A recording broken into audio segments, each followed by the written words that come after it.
Israel అంతు చూస్తానంటోంది. Iran తగ్గేదేలే అంటోంది. America భయపెడుతోంది. గెలవలేవు వద్దు అని చెబుతోంది. అయినా డోంట్ కేర్ అంటోంది ఇరాన్. ఫలితంగా పశ్చిమాసియాలో ఉద్రిక్తతలు తారస్థాయికి చేరుకున్నాయి. 5 రోజులుగా జరుగుతున్న ఇజ్రాయెల్ ఇరాన్ యుద్ధంతో మిడిల్ ఈస్ట్ మండిపోతోంది. భీకర దాడులతో ఇరు దేశాలు దద్దరిల్లిపోతున్నాయి.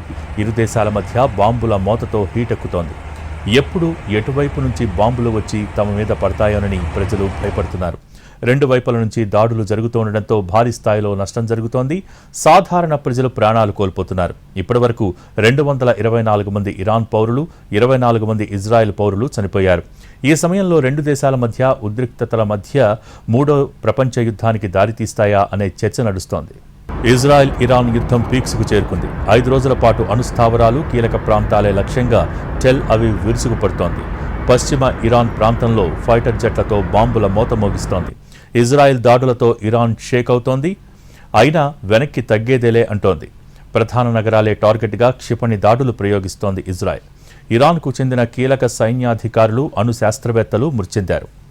ఆపరేషన్ రైజింగ్ లయన్ పేరుతో యుద్ధం మొదలుపెట్టిన ఇజ్రాయెల్ ఇరాన్లోని మొత్తం 150 స్థావరాలను లక్ష్యంగా చేసుకుంది. మిలిటరీ క్యాంపులు, అణు ఉత్పత్తి కేంద్రాలు ఇందులో కీలకంగా ఉన్నాయి. ఇరాన్లో భారీ ఎత్తున వైమానిక దాడులు జరపాలని, అణు ఉత్పత్తి కేంద్రాల్ని ధ్వంసం చేయాలని ఇజ్రాయెల్ ప్రధాని బెంజమిన్ నెతన్యాహు ఇప్పటికే ఆదేశించారు.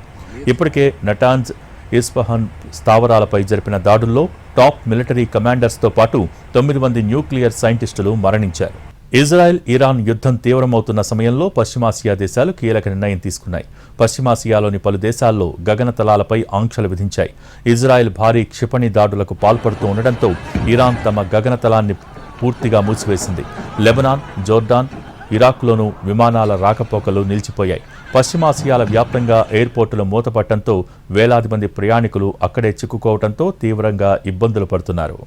ఇరాన్ టెహ్రాన్ శివారులో ఉన్న దేశంలోని ప్రధాన ఖొమేనీ అంతర్జాతీయ విమానాశ్రయంలో విమానాలను నిలిపివేసింది. ఇజ్రాయెల్ టెహ్రాన్లోని మెహ్రాబాద్ విమానాశ్రయంపై బాంబు దాడులు చేసినట్టు తెలుస్తోంది. దాంతో ఇజ్రాయెల్ కూడా తమ దేశంలోని అత్యంత కీలకమైన బెన్ గురియన్ ఇంటర్నేషనల్ ఎయిర్పోర్ట్ కూడా మూసివేసింది. దీనివల్ల 50,000 మందికి పైగా ఇజ్రాయెల్ ప్రయాణికులు విదేశాలలో చిక్కుకుపోయినట్టు తెలుస్తోంది. టెహ్రాన్ విమానాశ్రయమే లక్ష్యంగా టెల్ అవీవ్ దాడులు చేసింది. అక్కడున్న 2 F-14 యుద్ధ విమానాలు ఈ దాడుల్లో ధ్వంసమయ్యాయి. దీనికి సంబంధించిన వీడియోను ఇజ్రాయెల్ డిఫెన్స్ ఫోర్సెస్ విడుదల చేసింది. టెహ్రాన్ విమానాశ్రయంలో ఉంచిన 2 F-14 ఫైటర్ జెట్లపై దాడి చేశామని పేర్కొన్నారు. ఇజ్రాయెల్ విమానాలను అడ్డుకునేందుకు ఇరాన్ వీటిని ఎయిర్పోర్ట్లో సిద్ధంగా ఉంచింది. దీన్ని తాము సమర్థవంతంగా అడ్డుకున్నామని ఇజ్రాయెల్ తెలిపింది. తమ దాడిలో ఇరాన్ యుద్ధ విమానాలు పూర్తిగా దెబ్బతిన్నాయని IDF పేర్కొంది. ఈ దాడికి సంబంధించిన దృశ్యాలను కూడా పంచుకుంది. ఈ యుద్ధ విమానాలను 1979లో ఇస్లామిక్ రివల్యూషన్కు ముందు ఇరాన్కు అమెరికా డెలివరీ చేసింది. ఇప్పటికీ వీటినే వాడుతోంది. ఈ క్రమంలో ఇరాన్ F-35 యుద్ధ విమానాన్ని కూల్చివేసినట్టు ఇజ్రాయెల్ పేర్కొంది.